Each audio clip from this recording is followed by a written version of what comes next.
One man lost his job, threw a tantrum so it became a riot, accidentally helped kill a music genre, and walked away with a better career than he started with. Everyone else was not so lucky. To understand what happened at Comiskey Park on July 12, 1979, you have to understand what America felt like that year, because it wasn't good. The economy was a mess, inflation was brutal, and the cities, particularly the industrial Midwest, were shrinking in ways that felt permanent and personal. The young, mostly white, working-class kids who made up the rock radio audience were angry in that vague, directionless way where you don't know exactly what you're mad at, but you know what you don't like, and what they didn't like, more than almost anything, was disco. Disco had started somewhere completely different than where it ended up. It came out of the underground clubs of the early 1970s, Black, Latino, and gay communities in New York who built spaces where they could be themselves, and the music never stopped. Funk and soul and R&B blended into something new, something built entirely for dancing. Then Saturday Night Fever came out in 1977. John Travolta put on a white suit and everything changed. Suddenly every record label was signing disco acts.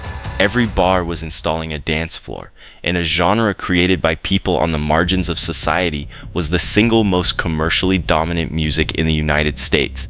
That corporate takeover is what created the backlash. By 1979, a lot of people were sick of it, and one person was sicker of it than almost anyone else, though his reasons were entirely personal. Steve Dahl was 24 years old and had just moved to Chicago with his wife to take a job spinning rock records at WDAI. He'd been there a matter of weeks when, on Christmas Eve 1978, he showed up for work and was told the station had flipped overnight to an all-disco format. He was out. Just like that, on Christmas Eve, in a city he'd just moved to. He landed at a competitor, WLUP 97.9, and he was furious in the specific way that only someone who's been publicly humiliated and has a microphone can be furious. He started a group called the Cohos, his self-declared anti-disco army, and every day on air he mocked disco records, mocked the culture, blew up records via sound effects.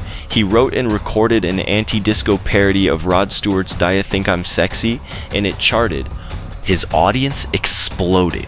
He'd taken the fact that he lost his job and turned it into the most compelling radio persona in Chicago. The events he threw started small and got out of hand fast.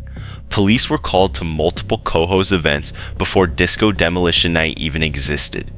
So when Mike Veek, 28 years old, promotions director for the Chicago White Sox, and son of team owner Bill Veek, heard about Dahl, he saw an opportunity. The White Sox were last in the league, averaging 15,000 fans a game at a stadium that held 44,000. They needed bodies and seats. The idea was simple. Bring a disco record to the July 12th doubleheader. Get in for 98 cents. The collected records would be packed into a crate and blown up in center field between games. Dahl didn't even want to do it. He genuinely didn't think anyone would show up. White Sox officials hoped for 20,000. They were not prepared for what actually happened. By the time the first game started, the stadium was beyond capacity. 50,000 people were inside, and thousands more were still trying to get in after the gates closed. Fans were scaling the walls. Records that were supposed to be collected at the gate were being thrown through the air like frisbees. Cherry bombs were going off in the stands. Harry Carey, calling the game from the booth, noted on air that it felt like nothing he had ever seen in his life. Nobody seemed to care. The crowd had not come for baseball. Between games, the crate of records was dragged out to center field.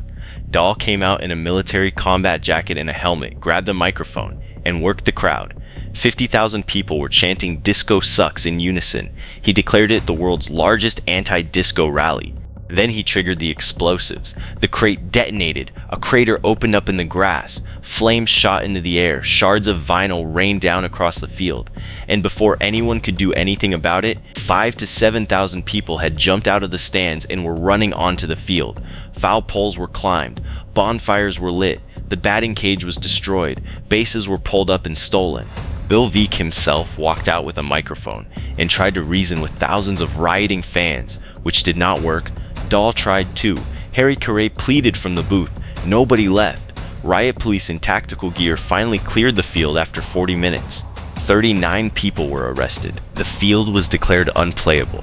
Tigers manager Sparky Anderson demanded a forfeit.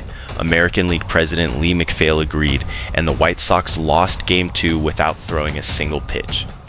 It was one of only 4 forfeitures in Major League Baseball since the expansion era began. Now here is where the story gets genuinely strange in terms of who it hurt and who it didn't.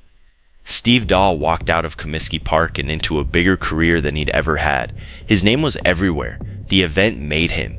Mike Veeck, who dreamed the whole thing up, was effectively blacklisted from baseball and spent years rebuilding his reputation in the minor leagues.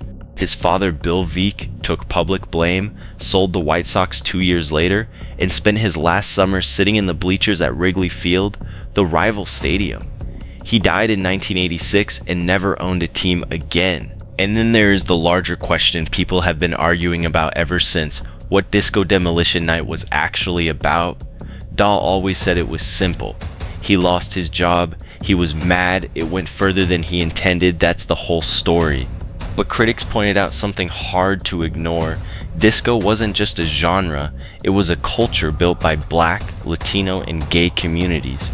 Ushers at Comiskey noted that fans were also bringing funk and R&B records to be destroyed, genres associated with black artists that had nothing to do with the Bee Gees.